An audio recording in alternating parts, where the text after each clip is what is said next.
Madam जी एक cigarette मिलेगी क्या? जी भैया अभी देती हूँ।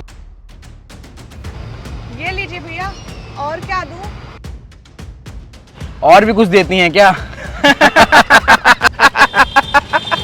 भैया ये आप कैसी बातें कर रहे हैं? मेरे कहने का मतलब था कि आपको बिस्किट, चिप्स या राजश्री और कुछ चाहिए। हमने भी तो यही बोला ना। क्यों भाई? आप मेरे पैसे दीजिए और जाइए यहाँ से। लगता है मैडम जी कुछ ज्यादा ही हॉट है। नहीं नहीं नहीं नहीं, गरम दिमाग की हैं। क्या भाई तू भी क्या बात करता है? मैडम जी पैसे पूछ रही हैं। कितने पैसे हो गए? 50 रुपए हुए भैया। ये लो 50 हैं। और एक बात मैडम, अगर आपने ये सिगरेट अपने हाथों से जला दी ना तो मैं आपको 100 रुपए और दूंगा।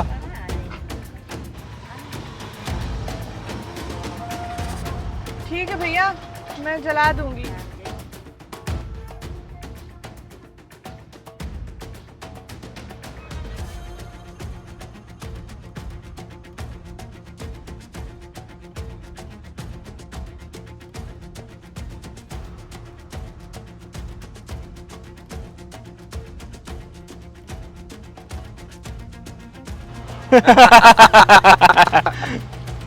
भैया अब आप मेरे 100 रुपए दीजिए।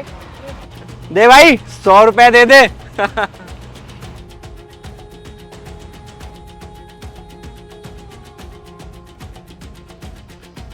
अरे मैडम जी,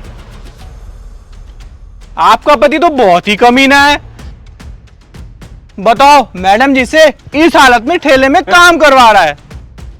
भाई मुझे तो ऐसा लगता है ये मैडम जी का बच्चा है ही नहीं, या फिर आपकी शादी ही नहीं हुई है। आप किसी का धोखा लेके घूम रही हो। भाई साहब आप अपनी जबान पे लगाम लगाइए, और अगर दोबारा मेरे बच्चे के बारे में ऐसी घटिया बात की ना तो आपकी जबान निकाल के आपके हाथ में दे दूंगी। अरे मैडम जी आप तो ऐसे ही नाराज हो गई। मेरे भाई साहब का ये कहने का मतलब नहीं है। अरे मैडम जी आप ठेले में क्यों काम कर रही हैं? आपकी जगह आपके पति क्यों नहीं काम कर रहे हैं? आप रोड में खड़े होकर के ठेले में काम करेंगी तो आपसे लोग ऐसे ही बात करेंगे। मैं क्यों चला रही हूँ, मेरा पति क्यों नहीं है, वो मेरी प्रॉब्लम है। और ये कहाँ पे लिखा है कि एक औरत ठेला नहीं चला सकती है? एक औरत वो सब कर सकती है जो एक मर्द कर सकता है, समझे तू? और हाँ, तू क्या बोल रहा था? मेरी पेट में किसी का धोखा पल रहा है। अब तू दोबारा अपने मुंह से किसी औरत के लिए मत निकालना। तुझे शर्म नहीं आती एक औरत के लिए ऐसी बात बोलते हुए? और तू दूर क्यों जा रहा? तू पास अटक ले।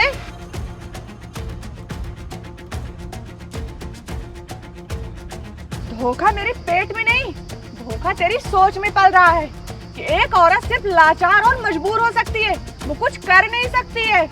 ये तुम दोनों की बहुत बड़ी गलतफहमी है। एक औरत ममता की मूरत हो सकती है तो वो दुर्गा का भी रूप रख सकती है। और तुम दोनों इसी वक्त मेरे ठेले से दूर चले जाओ, कमीने नहीं तो जाओ यहाँ से। तूने मुझ पे हाथ उठाया? तुझे औरत होने पे बहुत घमंड और गुरूर है ना?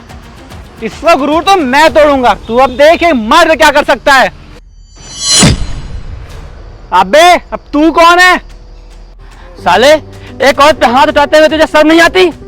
अब मैं तुझे दिखाता हूँ मर्द की ताकत क्या होती है। तू साले इसका दोस्त है? अब इससे पहले कि तुम दोनों को मैं जान से मार दूं, निकल लो यहाँ से और दोबारा दिखाई मत देना। भैया आप यहाँ? बहन तू पहले ये बता तेरी हालत कैसे हो गई कि तुझे ठेला लगाना पड़ रहा है? जीजा जी तो इतनी बड़ी कंपनी में जॉब कर रहे थे, फिर ये सब करने की क्या जरूरत है? भाई वो बात ऐसी है ना, तेरे जीजा जी के कंपनी में एक्सीडेंट हो गया और उस एक्सीडेंट में उनके दोनों पैर चले गए और अब वो चल नहीं सकते हैं। और हमारे पास जो भी पैसे थे उनके इलाज में खर्च हो गए हैं, तो घर चलाने के लिए मुझे ये ठेला चलाना पड़ रहा है। और इस हालत में मैं घर पे बैठ भी तो नहीं सकती हूँ, मेरे घर का खर्चा कौन उठाएगा? और भाई हमारे मम्मी पापा ही नहीं हमें सिखाया था ना, कोई काम छोटा या बड़ा नहीं होता है, हमें हर परिस्थिति के लिए तैयार रहना चाहिए। बेशक मेरा समय इस टाइम पे थोड़ा सा अच्छा नहीं चल रहा है, पर एक बार तेरे जीजा जी ठीक हो जाएंगे ना तो हमारा समय फिर से अच्छा हो जाएगा। बहन, तूने ये सही नहीं किया। तूने अपने भाई को इतना पराया कर दिया कि अपनी परिस्थिति के बारे में बताना भी जरूरी नहीं समझा। बहन, अब तुझे ये सब करने की जरूरत नहीं है। जब तक चीजें ठीक नहीं हो जाते, तू मेरे साथ चल, मैं तेरा का पूरा खर्चा उठाऊंगा। चल।